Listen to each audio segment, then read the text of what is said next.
Módulo 38, frente 3. Pessoal, a gente vai dar continuidade ao estudo da lei de Coulomb, a lei que rege a interação entre os corpos de carga carregados com cargas elétricas, sejam sinais opostos para atração ou sejam sinais iguais para repulsão. A lei de Coulomb descreve como que a força de interação atua nos corpos. Lembrando que essa força é uma força de origem eletrostática, é uma grandeza vetorial, portanto, deve ser trabalhada de forma a levar em consideração a orientação do vetor força. E nesse módulo 38, a gente vai ter a oportunidade de fazer algumas questões nas quais a principal ideia, obviamente, além da força da lei de Coulomb, é a gente ser capaz de definir condições para que corpos fiquem em equilíbrio, mesmo estando sujeito a essas forças. Lembrando que uma condição de equilíbrio é aquela questão da primeira lei de Newton, que fala que o corpo está em equilíbrio quando a força resultante sobre ele é zero. Então, nesse caso, é possível que um corpo receba a influência eletrostática da força da lei de Coulomb de mais de um corpo, e sendo assim, se as forças se anularem, esse corpo vai estar em equilíbrio, ok? Então, a gente vai resolver esses exercícios para poder criar essa experiência em relação a esse tipo de cobrança da lei de Coulomb. Lembrando que a força da lei de Coulomb depende do módulo das cargas envolvidas, dos módulos, né? E depende também do quadrado da distância entre essas cargas, ok? Então, é o seguinte, na questão número 1, duas partículas A e B, respectivamente, com cargas elétricas de mais 9 microcoulombs e mais 1 microcoulomb, estão fixas em uma região no vácuo a uma distância de 1 metro uma da outra. Partícula A, partícula B. A força resultante que atua em uma terceira partícula C, com carga de menos 2 microcoulomb, colocada entre elas, será igual a zero, quando estiver a uma distância da partícula A, D. Vamos organizar a nossa ideia da seguinte forma. A e B são partículas carregadas positivamente. C, que é essa amarelinha que foi colocada aqui entre A e B, partícula carregada negativamente. O que vai acontecer é que a partícula C vai trocar força de atração com a partícula A e também vai trocar força de atração com a partícula B. Nesse exercício, a gente não está interessado na força que A e B trocam entre eles. Ok? Além disso, como a força é inversamente proporcional ao módulo ao valor da distância ao quadrado e diretamente proporcional ao valor da carga, para ser uma força resultante zero, já que as forças de interação aqui vão ser opostas no corpo C, como a carga B é bem mais fraca, a distância dela até a partícula C vai ter que ser menor, né, para compensar esse valor. Só que aí a comparação da situação vai ser basicamente a seguinte, olha só o desenho, que vai assim, partícula A positiva, partícula C negativa, ambas se atraem com o que a gente pode chamar de força F1, a uma distância x. Partícula B positiva, partícula C negativa, ambas se atraem com o que a gente pode chamar de força F2. Então, no corpo C atuam duas forças, F1, que é a partícula A atraindo, F2, que é a partícula B atraindo, ambas opostas. Então, para dar uma resultante igual a zero, já que elas são opostas, basta os dois módulos serem iguais. Tanto é que a nossa resolução vai começar por aqui, olha aqui.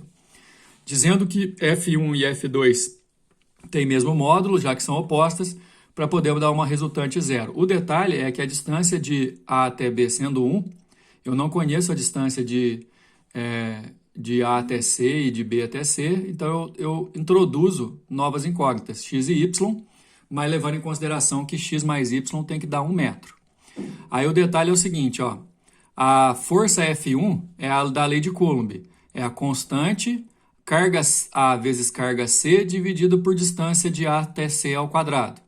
A força F2 é a constante carga B, carga C dividido por distância de B até C ao quadrado. Distância de A eu chamei de x, distância de B eu chamei de y. A constante eu vou poder eliminar, a carga C eu também vou poder eliminar por conta da multiplicação.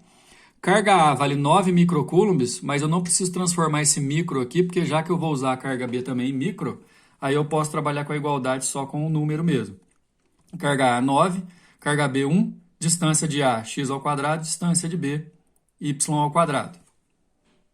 O exercício quer saber a que distância nas condições que a partícula C deve ficar da partícula A, ou seja, a gente quer esse x aqui. E aí, se eu fizer a raiz quadrada dos dois membros dessa equação, eu vou descobrir que 3 sobre x é igual a 1 sobre y, e multiplicando cruzado, que x é o triplo de y. Só que x mais y tem que dar 1 metro, igual está aqui no desenho, 100 centímetros. E aí eu posso substituir o x, por exemplo, por 3y, que aí vai ficar 4y igual a 100, passo 4 dividindo o y dá 25, então o x é 75 centímetros. A distância que A tem que ficar de B, a distância que A tem que ficar de C é de 0,75 metro, letra D.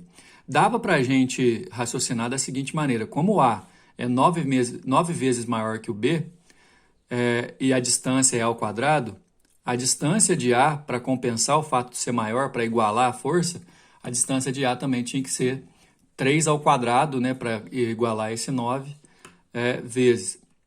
Então, se 3 vezes a distância de x em relação a y, vai dar o 9, que é a proporção de A para B. Mas, de qualquer forma, a condição do equilíbrio força resultante igual a zero foi respeitada a partir do momento que você iguala as forças. É assim que a gente trabalha com a grandeza vetorial, letra D. Número 2. Duas cargas Q1 e Q2 estão fixas em uma linha imaginária no vácuo. Uma delas, Q1, com 1,6 vezes 10 a menos 19 coulombs, como se fosse um próton, é fixada na origem da linha, como se fosse o marco zero, né? A outra, Q2, 6,4 vezes 10 a menos 19, já vai verificando que a Q2 é 4 vezes mais intensa, tá vendo? É fixada a 1,20 m de distância de Q1, tá aqui. Se uma terceira partícula, terceira carga, Q3, de menos 1,6 vezes 10 a menos 19, é um elétron, é posta entre Q1 e Q2 e tem liberdade para se mover pela linha imaginária, a que distância da origem, ou seja, a distância da partícula 1, a carga Q3 estará em equilíbrio de forças com Q1 e Q2? Pessoal, é exatamente igual ao exercício anterior, certo? A distância de Q1 a Q3 é x, a distância de Q3 a Q2 é y, só que x mais y tem que dar 1,20 m. As partículas Q1 e Q2 são positivas, enquanto Q3 é negativa. Partícula 1 atrai a 3, partícula 2 também atrai a 3, dando origem a essa situação aqui. Então, partícula 1 positiva, partícula 3 negativa, elas vão trocar a força de interação de atração, enquanto partícula 2 e partícula 3, partícula 2 positiva, 3 negativa, também vão trocar a força de interação de atração. Então, na partícula 3, você vai ter duas forças de origem elétrica que são opostas. Lembra da condição de equilíbrio? Equilíbrio, a força resultante tem que dar zero, então eu vou igualar a força de 3 em 1, tem que ser igual à força de 3 em 2. A força de 3 em 1, ou de 1 em 3, é K vezes a carga 1 vezes a carga 3, dividido pela distância entre elas ao quadrado. A força 2 em 3, ou 3 em 2, é K, Q2, Q3, dividido por a distância entre elas ao quadrado, sendo que a distância de 1 a 3 é x, de 2 a 3 é y. Uma coisa que eu não comentei anteriormente, e aqui só para não confundir, ó, a Q3 está em módulo, pessoal, porque já que ela é negativa, a lei de Coulomb só se interessa nos módulos das cargas, ok? Para a condição de equilíbrio, então, eu vou igualar as duas forças. Né? Igualando as duas forças, as duas expressões, eu posso cortar o K, eu vou cortar o Q3, tá vendo que a resolução é exatamente igual à anterior? Eu vou ter Q1 sobre x ao quadrado igual a Q2 sobre y ao quadrado, e vou fazer a raiz quadrada dos dois lados, ok? Fazendo a raiz quadrada dos dois lados, fica raiz de Q1 sobre x, raiz de Q2 sobre y. Nessa igualdade, pessoal, Q1 vale 1,6 vezes 10 a menos 19. Para facilitar, eu vou transformar em 16 vezes 10 a menos 20. Mesma coisa com Q2, que para facilitar, para fazer a raiz quadrada, eu vou fazer 64 vezes 10 a menos 20 e substituir aqui. A raiz quadrada dessa vai dar 4 vezes 10 a menos 10, desse 8 vezes 10 a menos 10. Aí eu posso eliminar o 10 a menos 10, simplificar e descobrir que nessa situação, como há diferença de valor de carga nas duas cargas da ponta, eu posso falar que a distância y é o dobro da distância de x, já que a carga 2 é mais intensa, ela tem que ficar mais longe, né? E lembra que as duas distâncias juntas lá no enunciado tinha que dar 1,20 m?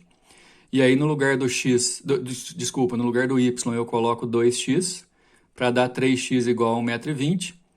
40 centímetros é a distância de x até a carga 3 e 80 centímetros é a distância de y até a carga 3. Só que o exercício estava perguntando a distância da origem, né? A que distância da origem a partícula deve ser colocada? A distância da origem é a distância da carga Q1 que foi colocada na origem, então 40 centímetros, letra A. Número 3. 4 esferinhas de tamanho desprezíveis eletrizadas com cargas de módulo Q foram fixadas nos vértices de um quadrado cuja diagonal mede 2D. Observe que a carga elétrica mais Q é positiva e a carga que é menos Q é negativa. No centro do quadrado foi fixada uma quinta esferinha idêntica às demais, com carga elétrica positiva mais Q. Então, a situação é a seguinte, ó. As esferas têm o mesmo tamanho desprezível, carga 1 e carga 3 positivas, carga 2 e carga 4 negativas, e a carga que, quando a gente chama de minúscula, assim, a carga que vai ser introduzida, a gente chama de carga teste. Carga teste aqui na posição 5, no encontro das diagonais, ou seja, no centro do nosso quadrado, vai ser uma carga positiva. Importante salientar a condição geométrica do problema, ó. De 1 até 5, de 2 até 5, de 4 até 5, de 3 até 5, as distâncias são as mesmas, que valem metade da diagonal. A diagonal vale 2D, então aqui vale D, D, D e D, certo? Ele quer saber a força resultante nessa quinta esferinha, tem direção e sentido corretamente representado por. É só a gente respeitar a condição vetorial do problema, dá uma olhada. Duas coisas antes da gente fazer a questão vetorial, importante salientar. Os módulos das cargas envolvidas, de 1 a 4, são módulos iguais. E as distâncias também são distâncias iguais. Então, os vetores que vocês estão vendo aí, ó, F1, F2, F3 e F4, F1, F2, F3 e F4, são também iguais em módulo. O que garante é o seguinte, ó, carga Q mais na posição 5, carga 1 positiva, carga 3 positiva, A1 vai repelir com uma força F1, A3 também vai repelir com uma força F1. Essas duas forças têm mesma direção, só que sentidos opostos e mesmo valor, então elas vão se anular. O que vai acontecer entre a 2 e a 5, entre a 4 e a 5, vai ser a atração de ambas. A 2 atrai a 5, a 4 atrai a 5, gerando duas forças no mesmo ponto, de mesma direção e sentidos opostos, e como eu já comentei com vocês, de mesmo valor, então elas vão se anular. Ou seja, tem 4 forças de origem eletrostática da lei de Coulomb atuando na carga de posição 5, 4 forças que de 2 a 2 são opostas e têm mesmo módulo, então a resultante vai dar 0, o que indica a letra E. Número 4. 3 pequenas esferas carregadas com carga positiva que ocupam os vértices de um triângulo, como mostra a figura. Positiva aqui, positiva e positiva. Tá vendo que aqui tem algumas marcações de distância que, obviamente, a gente vai ter que usar para aplicar a lei de Coulomb. Na parte interna do triângulo está fixada outra pequena esfera com carga negativa Q. Seria essa daqui, ó, que tem carga negativa. Vamos colocar aqui para lembrar. Então, quer dizer, vai haver atração entre cada uma das cargas do vértice em relação à carga que está aqui na região interna do triângulo. As distâncias dessas cargas, as outras 3, podem ser obtidas a partir da figura. Ok. Sendo a carga Q 2 vezes 10 a menos 4, então cada carga de ponta aqui, ó, tem 2 vezes 10 a menos 4, e a carga teste no interior, menos 2 vezes 10 a menos 5. A distância D vale 6 metros. A força elétrica resultante sobre a carga Q, a gente vai ter que analisar a situação dada a constante da lei de Coulomb aqui, ó, do vácuo, 9 vezes 10 a nona. Como a gente vai precisar, pessoal, é o seguinte, ó, A carga daqui de cima, onde está o lápis, a distância dela até a carga teste já está marcada aí, ó, vale D. Ok? A gente vai precisar calcular a distância, que na verdade vai precisar calcular uma vez só, essa distância que eu estou achurando aqui. Eu preciso saber qual que é a distância dessa carga até a carga teste, que automaticamente vai ser a mesma distância dessa outra, desse outro lado aqui, ó. Agora, você vai ver que vai ter um triângulo retângulo aqui, justamente porque, como aqui dividiu pela metade, essa reta aqui é mediatriz. Então, aqui tem 90 graus. Se aqui é um triângulo retângulo, ó, cujos catetos medem D, aqui vai ser D raiz de 2, certo? Desse lado aqui também, ó, D raiz de 2. Então, eu tenho a distância dessa carga para essa como D. A distância dessa carga para essa como D raiz de 2, ok? A gente vai ter que calcular o valor da força resultante e falar para onde ela é apontada. Então, pessoal, preparando o nosso exercício, vamos nomear as cargas. Carga 1, carga 2, carga 3 e a carga teste do centro, carga 4.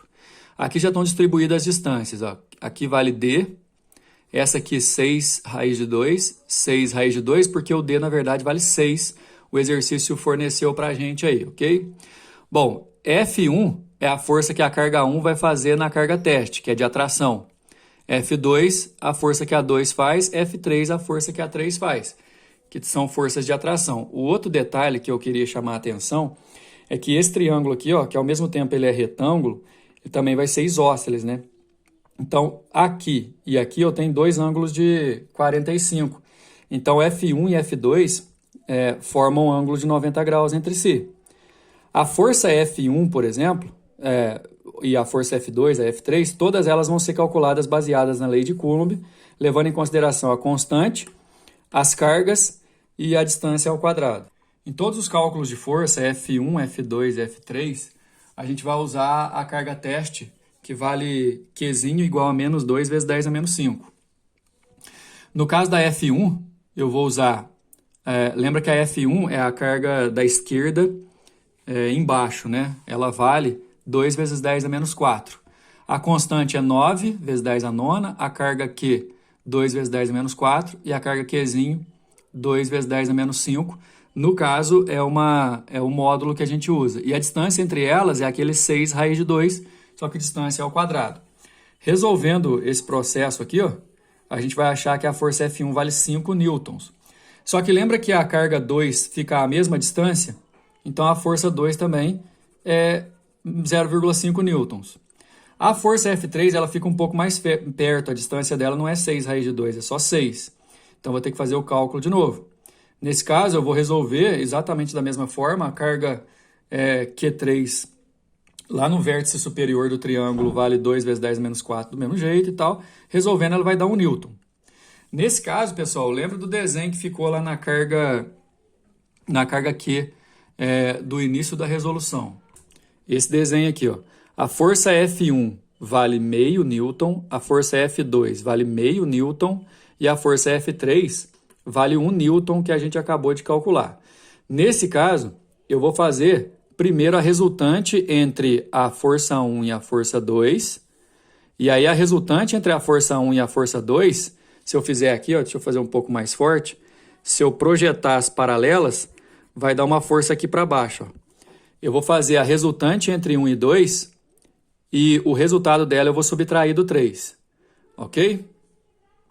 Como 1 e 2 são perpendiculares, a resultante entre elas eu faço pelo teorema de Pitágoras. Resultante entre 1 e 2 é a hipotenusa, F1 vale 0,5, F2 vale 0,5. Aplicando o teorema de Pitágoras, vai dar 0,5 raiz de 2, que é aproximadamente 0,7. E aí, nesse caso, lembra do desenho, vai ficar a F3 para cima e a resultante de F1 e F2 para baixo. A F3 para cima, a gente já calculou que ela vale 1 newton, e a para baixo, que é a resultante de F1 e F2, 0,7. Como são opostos, eu vou subtrair 0,3 newtons, e a direção e o sentido dela é vertical para cima. Por isso que a nossa resposta é a letra E, que fala que tem direção no eixo Y, na vertical, sendo para cima e módulo aproximado de 0,3. Resposta letra E. Número 5. Uma partícula esférica eletrizada com carga de módulo igual a Q, de peso P, quando colocada em uma superfície plana horizontal perfeitamente lisa, igual à figura 1, e seu centro a uma distância d do centro de outra partícula eletrizada, fixa e também com carga de módulo igual a Q, é atraída por ação da força elétrica. Então, na verdade, essas duas cargas têm sinais opostos, né? Porque elas são atraídas, elas se atraem, mas os módulos são iguais.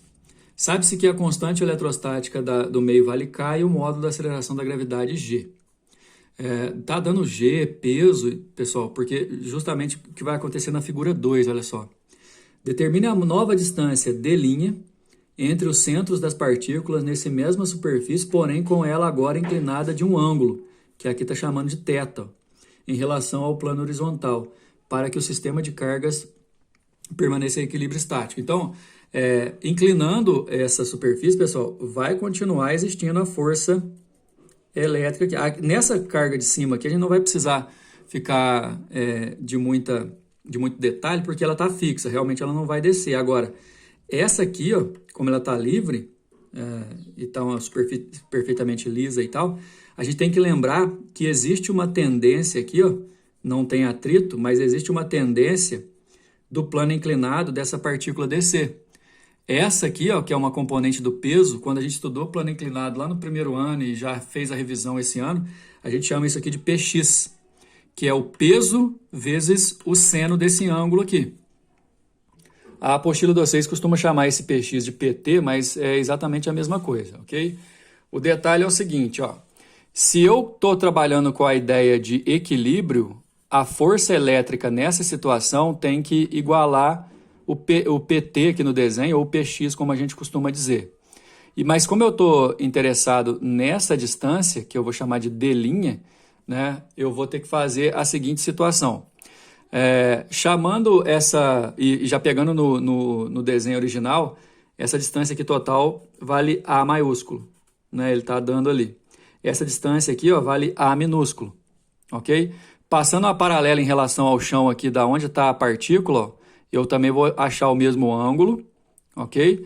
Nesse caso aqui, ó, eu tenho essa distância como cateto oposto do θ, sendo Azão menos Azinho, e a distância entre as partículas como sendo a hipotenusa desse triângulo aqui, para eu fazer que o seno de θ é cateto oposto sobre hipotenusa, certo? Então, sabendo que o seno do ângulo é o cateto oposto, A menos Azinho, dividido por d', que é a hipotenusa, e d' é exatamente a nova distância, eu posso lembrar que o Px é P seno, então o Px vai ser o peso vezes esse seno aqui que eu acabei de achar. Guarda essa relação, por quê? Porque eu vou ter que igualar isso aqui à força eletrostática. A força eletrostática depende da constante do meio, dos módulos das cargas, que aqui, no caso está Q ao quadrado, porque as duas cargas têm módulo Q, ficaria Q vezes Q.